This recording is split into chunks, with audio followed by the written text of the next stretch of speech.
A Syrian technical institution, which is located in the outskirts of the coastal city of Latakia, was subject to a missile attack last night in a second such incident reported in less than 48 hours that was attributed to Israel. According to the Russian Defense Ministry, in what appeared to be a coordinated attack, French frigates and 4 Israeli F-16 fighter jets launched dozens of missiles on Syrian targets in the province of Latakia. A Russian statement, which was confirmed to TV7 by Syrian military sources, claimed that the surface-to-air anti-rocket defense systems managed to intercept a number of the incoming missiles, which were fired from the Mediterranean Sea. In addition to the attempts to intercept the incoming missiles, the Syrian air defense batteries sought to intercept a number of Israeli fighter jets, yet the attempts were unsuccessful. Rather, U.S. military officials were quoted by American media outlets claiming that Syria's air defense systems had mistakenly downed a Russian Air Force jet while trying to intercept Israeli missiles. This report was confirmed by Russia's defense ministry, which said that an Il-20 surveillance aircraft with 15 people on board disappeared from the radars of Moscow's aviation control. Instead of condemning the Syrian government for their errant fire, Moscow accused Israel of bearing full responsibility for the downing of the Russian aircraft and asserted that the Russian military reserves the right to respond to what it termed the provocative acts of hostility by Israel. Прикрываясь российским самолетом, израильские летчики подставили его под огонь средств ПВО Сирии. В результате Ил-20, у которого эффективная отражающая поверхность на порядок больше, чем у F-16, был сбит ракетой комплекса С-200. Расцениваем данные провокационные действия Израиля как враждебные. В результате безответственных действий израильских военных погибло 15 российских военнослужащих. Это абсолютно не отвечает духу российско-израильского партнерства. Мы оставляем за собой право на адекватные ответные действия.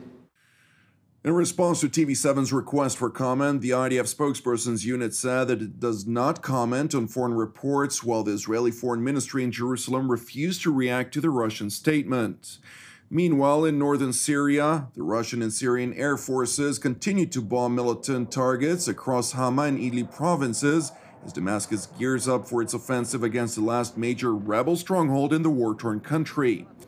Among those joining the Syrian military to reclaim the northwestern territory are thousands of displaced Syrian residents of Idlib province whom were forced out of their homes when extreme Muslim groups asserted their control over the region, including the most powerful militia controlling the northwestern province, Hayat Tahrir al-Sham, a Salafist jihadist group linked with Al-Qaeda.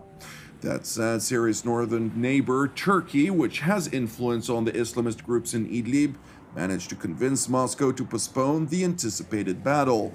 According to an Ankara official, Turkey is concerned by a new influx of refugees that would try to cross the border into its territory, demanding a creative solution that will thwart what the official termed a humanitarian catastrophe. To that end, Turkish President Recep Tayyip Erdogan met yesterday with his Russian counterpart Vladimir Putin. During their meeting, which was held in the Russian resort city of Sochi, the two leaders agreed to enforce a new demilitarized zone between the Islamist militants and government forces in Syria's Idlib province, a move both leaders said will give a new momentum to the process of politically resolving the Syria conflict. На состоявшейся встрече мы рассмотрели подробно эту ситуацию и пришли к выводу, решили создать вдоль линии соприкосновения вооруженной оппозиции с правительственными войсками к 15 октября текущего года демилитаризованную зону глубиной 15-20 километров с выводом оттуда радикально настроенных боевиков, в том числе Джабхат ан-Нусра. По нашему общему мнению, практическая реализация спланированных шагов даст дополнительный импульс процессу политического урегулирования сирийского конфликта, позволит активизировать работу на Женевской платформе и будет способствовать возвращению мира на сирийскую землю. Despite the fact that the majority of the rebel groups operating in Idlib province are linked to the Islamic State or Al-Qaeda, Turkish President Recep Tayyip Erdogan claimed that the major threat posed to Syria are rather the Kurdish militias backed by the United States-led coalition, including YPG and the PYD. Suriye'nin toprak bütünlüğüne kasteden ve Türkiye'nin milli güvenliğini de tehdit eden asıl yapı PYD-YPG'dir. Bu örgütün Fırat doğusunda gerçekleştirdiği katliamlar ve etnik temizlik faaliyetleri ortadadır. Suriye'nin geleceğine yönelik en büyük tehdit İdlib'den ziyade Fırat'ın doğusundaki bu terör yuvalarından kaynaklanmaktadır. Now to Washington, where U.S. Secretary of State Mike Pompeo responded to a question about his predecessor's actions vis-a-vis the Islamic Republic of Iran, stressing that while he will leave the legal assessments of possible treason to others, he views John Kerry's communications with an enemy state as unseemly and unprecedented in U.S. history. What Secretary Kerry has done is unseemly and unprecedented. This is a former Secretary of State engaged with the world's largest state sponsor of terror. And according to him, right, you don't have to take my word for it, these are his answers, he was talking to them. He was telling them to wait out this administration. Actively undermining U.S. policy as a former Secretary of State is literally unheard of.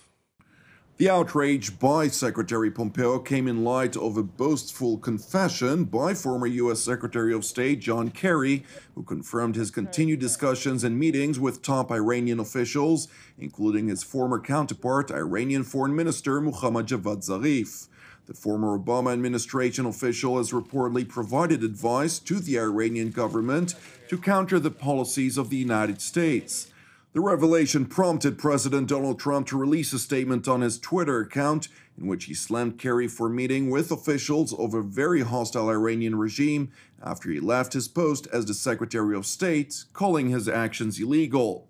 Meanwhile, a senior American official told TV7 that Kerry's actions may constitute treason, as the former Secretary of State clearly and openly provided an enemy state with aid and comfort,